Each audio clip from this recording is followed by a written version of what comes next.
காட்டணும். சட்டம் ஒழுங்குங்கிறது சந்தி சிரிக்குது. இன்னைக்கு இத்தனை பேர் நிக்கிறீங்க. நான் சொல்றேன், இந்த சவுக்கு சங்கர்னு ஒரு ஆளப்பா, ஒரே ஒரு ஆள் பத்திரிகையாளர், அவர் போட்ட வீடியோவை தாங்க முடியாம திணறானே.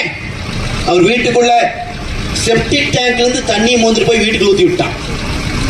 அந்த மனுஷனை துரத்தி துரத்தி துரத்தி துரத்தி கைது பண்ணான். அந்த ஆளும் சளைக்காம போராடினார். அவரை போலவே பல பேரை கைது பண்ணி போட்டான். கருத்தே சொல்லக்கூடாது, இந்த அரசாங்கம் செய்கிற ஊழல்களை வெளியே பேசக்கூடாது, கைது பண்ணிட்டே இருந்தான். இப்ப அவரு பெரிய அறிவாளி தான். இவன் இந்த வேலை பண்ணிட்டு இருக்கிறான்ட்டு இவன் பண்ண எல்லா அயோக்கியத்தனத்தையும் வீடியோவா பண்ணி அந்த வீடியோவை யாருக்கிட்டயோ கொடுத்துட்டு அவர் இப்ப எங்கேயும் தெரியல, எங்கேயோ போயிட்டார்.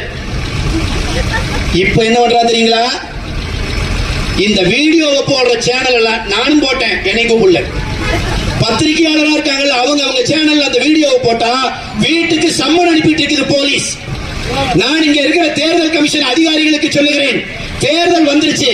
இந்த ஸ்டாலின் அரசாங்கத்துக்கு கூலி வேலை பார்த்துக் கொண்டிருந்த அந்த போலி காக்கி சட்டைகளை முதலிலே தூக்கி எறியுங்கள். ஒரு பத்திரிகையாளருடைய வீடியோவை பார்த்து பதறுகிறது இன்றைக்கு ஸ்டாலின் அந்த குடும்பம். அதுக்கு துணை போறாங்க இந்த போலீஸ் அதிகாரிகள். இந்த போலீஸ் அதிகாரிகள் மேல நடவடிக்கை எடுத்து இவர்களை சிறைப்படுத்த வேண்டும்.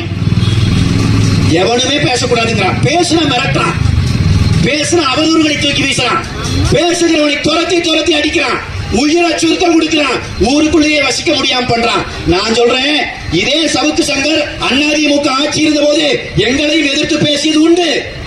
அதிமுக விமர்சனத்தை நேருக்கு நேரா சந்திச்சுக்கிறான். உங்களை மாதிரி கோழை மாதிரி அவன் வீட்டுக்குள்ள செப்டிக் டேங்க் தண்ணியை ஊத்தி விடல, அவனை கைது பண்ணி சிறைப்படுத்தல. அவர் எங்க இருக்கிறாருன்னே தெரியாம இன்னைக்கு தலைமறைவாகிற வரைக்கும் இந்த காக்கி சட்டைகளை வைத்து மிரட்டல. நல்ல காக்கி சட்டை யாரை மிரட்டணும்? கஞ்சா விக்கிறவனை மிரட்டணும், கள்ளச்சாராயம் விக்கிறவனை மிரட்டி பிடிச்சிருக்கணும். 120 பேரை கொண்டான் கள்ளச்சாராயம் வித்து.